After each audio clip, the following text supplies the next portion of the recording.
Hola a todos, aquí el Dirac con un nuevo problema de física para la Academia Otaku de Estudios Básicos.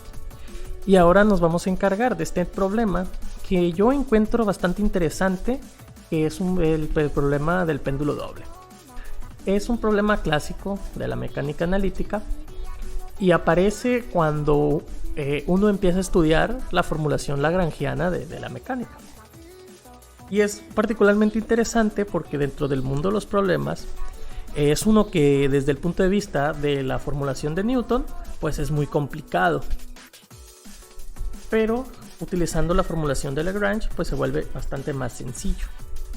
Ahora, ¿en qué consiste? Pues es un péndulo simple, pero al extremo del final del péndulo hay otro péndulo y tenemos este sistema acoplado bastante caótico. Entonces lo que podemos hacer es encontrar las ecuaciones del movimiento usando la formulación lagrangiana. Para eso, pues como es usual en todo problema de física, hay que establecer un origen del sistema. Y para mí, el punto origen del sistema pues es el punto pivote de este péndulo de aquí. Esto permite construir la siguiente geometría. Ok. Lo primero que necesitamos es conocer las coordenadas de cada punto de los péndulos. Entonces, para M1 voy a tener X1 y Y1, mientras que para el péndulo 2 tendré las coordenadas X2 y Y2. Ahora, ¿cómo puedo yo pues localizar estas coordenadas?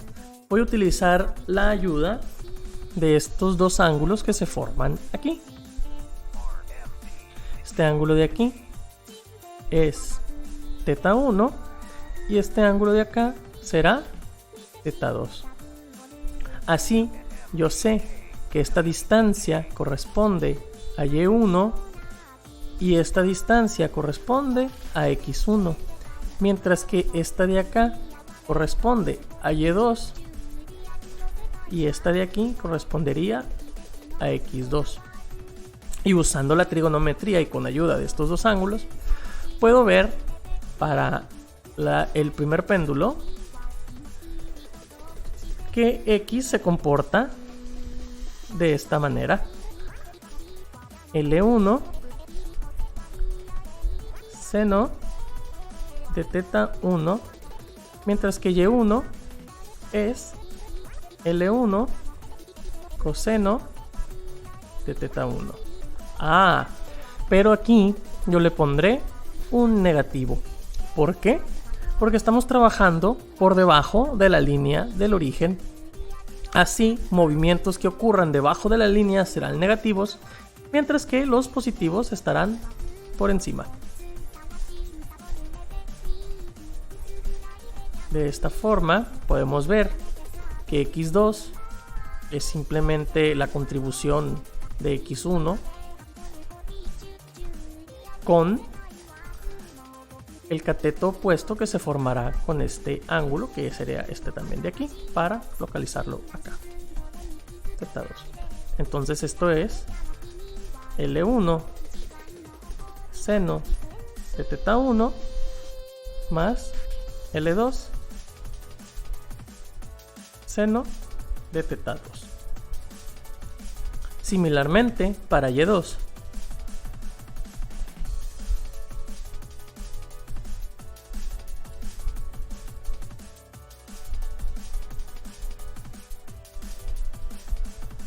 perfecto.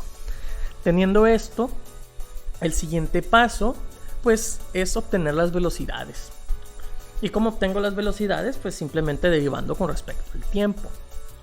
Ahora vamos a suponer que el cable que sujeta a las partículas no se estira ni se contrae, por lo tanto no varía con el tiempo. Y la única variable que dependerá del tiempo pues serán los dos ángulos. Ahora, usando la notación usual de la mecánica clásica, en donde la derivada total sobre el tiempo de alguna variable, la que sea, la escribiremos como x punto. Podemos decir entonces que x1 punto, que es la derivada en el tiempo, será L1 coseno de teta 1 por teta 1 punto por la regla de la cadena. Y lo mismo para y1 punto. Simplemente L1 seno de teta 1 por teta 1 punto. Y para x2 y y2 es similar, solo que como es más largo, pues entonces ya los tendré derivados. Bien, aquí ya tenemos x2 y y2 ya derivado con respecto al tiempo. Entonces, ¿para qué necesito las velocidades? Para tener el valor de la energía cinética. Vamos a recordar que la energía cinética es igual a 1/2 de m x1 punto al cuadrado más y1 punto al cuadrado más a1 más 1/2 de m2 x2 punto al cuadrado más y2 punto al cuadrado. Y lo que hay que hacer es sustituir estos valores que obtuve de x1, y1, x2 y y2 aquí en la expresión de la energía cinética. Esto nos da 1/2 de la masa 1 por L1 al cuadrado coseno cuadrado de teta 1 punto más L1 seno cuadrado de teta 1 punto al cuadrado más 1/2 de m2 que va a ser x2 punto al cuadrado, que sería L1 coseno teta 1 por teta 1 punto más L2 coseno de teta 2 punto, y esto al cuadrado, que sumará a y2 punto cuadrado, que sería L1 seno teta 1 punto más L2 seno de teta 2 por teta 2 punto, y esto al cuadrado. Ahora lo que hay que hacer es pues extender este cuadrado y este de acá, y aquí se va a simplificar esta parte porque tenemos coseno cuadrado más el seno cuadrado, y factorizando L1 cuadrado teta 1 punto cuadrado, el coseno cuadrado más el seno cuadrado da 1. Entonces esta parte queda más sencilla. Esta parte pues primero hay que extender, y esto quedaría de esta forma: 1/2 m1 L1 cuadrado teta 1 punto al cuadrado más 1/2 de m2, y esto es L1 cuadrado coseno teta 1 punto cuadrado y cuadrado más 2 veces L1 L2 coseno de teta 1 coseno teta 2 teta 1 punto teta 2 punto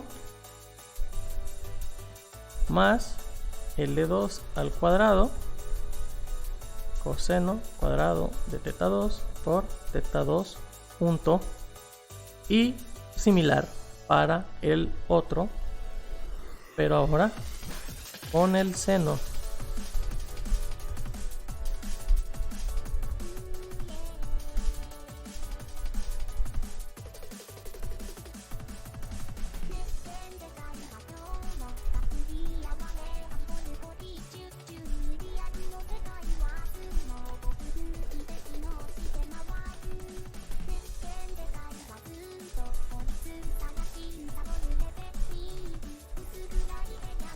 Genial.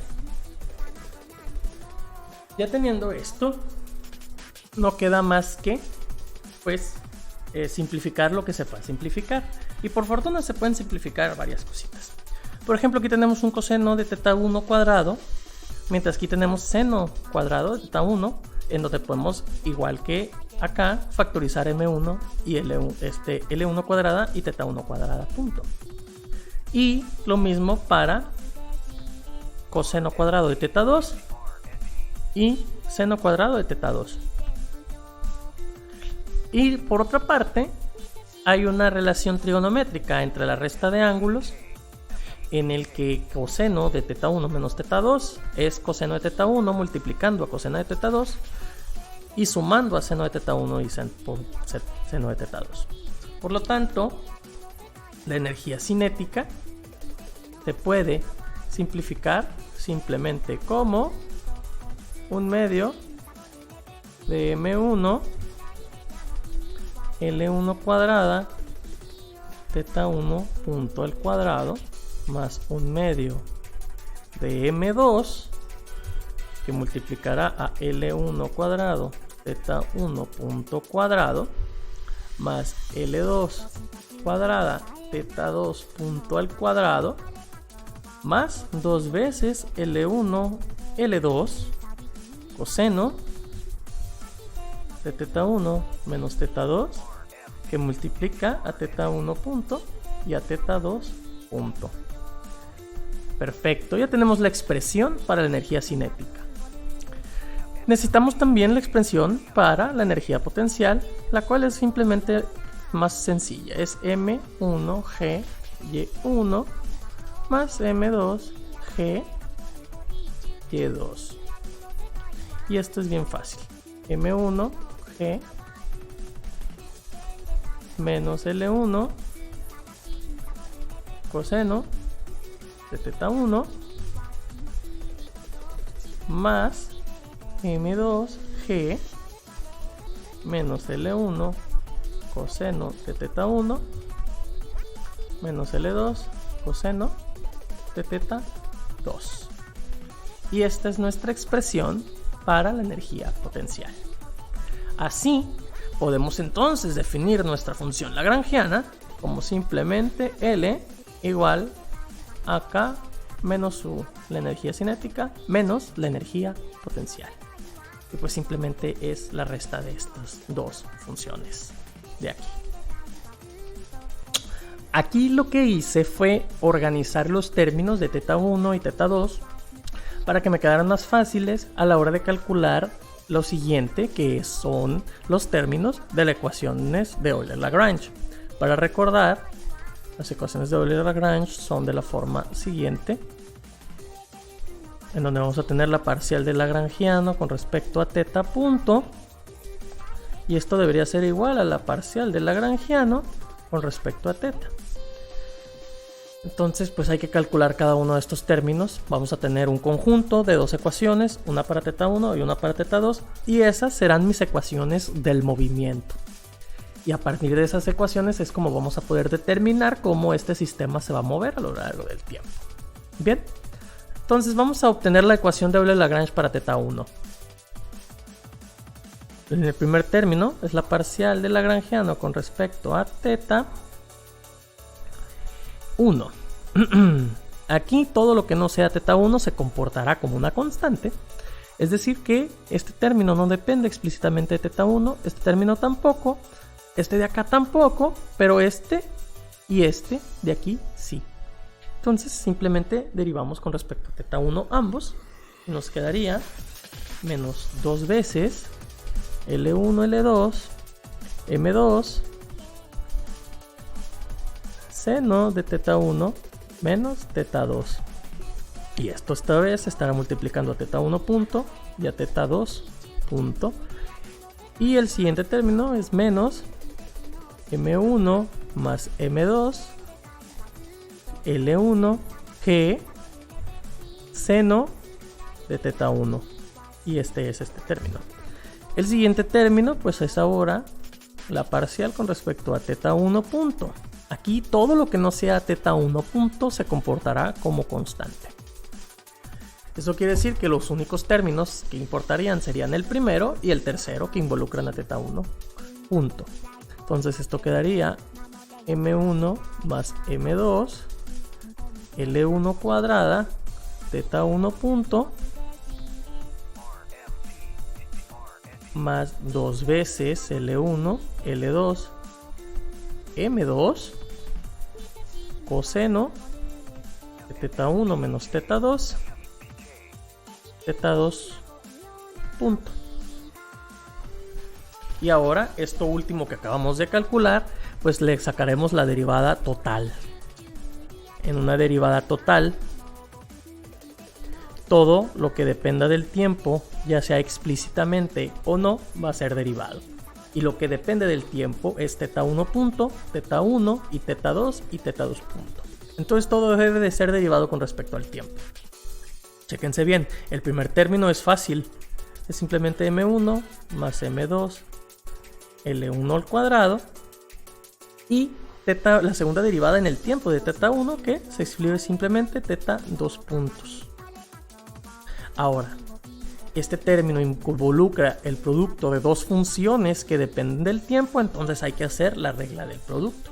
Esto sería más 2 veces L1, L2, M2, coseno de θ1 menos θ2, θ2, 2 puntos, más la derivada del otro función, que quedaría negativa dado que vamos a derivar el coseno y de esto daría menos seno, es decir, menos 2 veces L1, L2, M2, seno de θ1 menos θ2, por la regla de la cadena quedaría esto multiplicando θ1 punto menos θ2 punto, y esto estaría multiplicado a θ2 punto. Y ahí quedó. Entonces la ecuación del movimiento para θ1 pues es simplemente esta ecuación igual a esta de acá, este término de acá. Las escribiría al final para que puedan observar.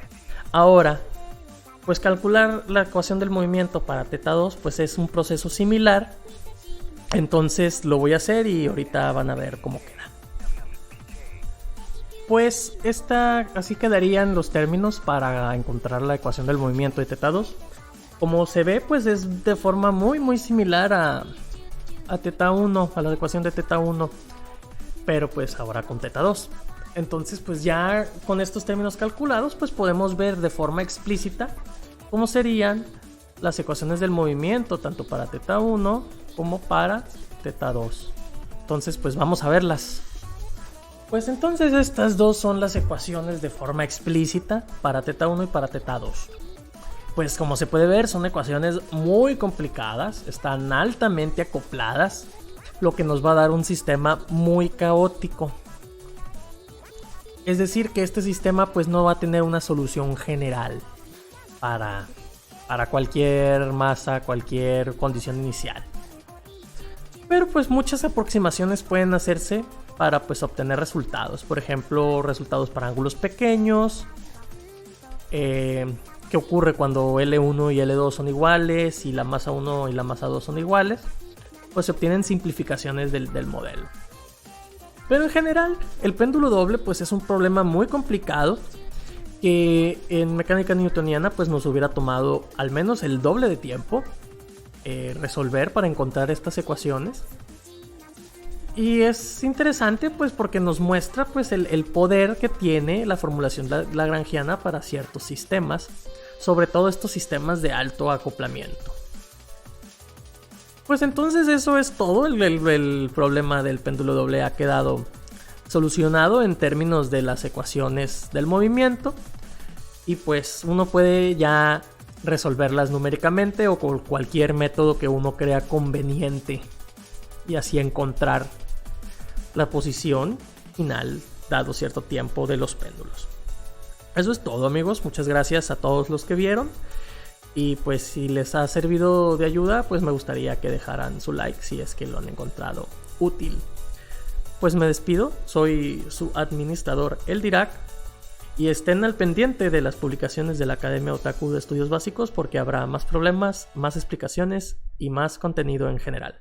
Muchas gracias a todos y hasta luego.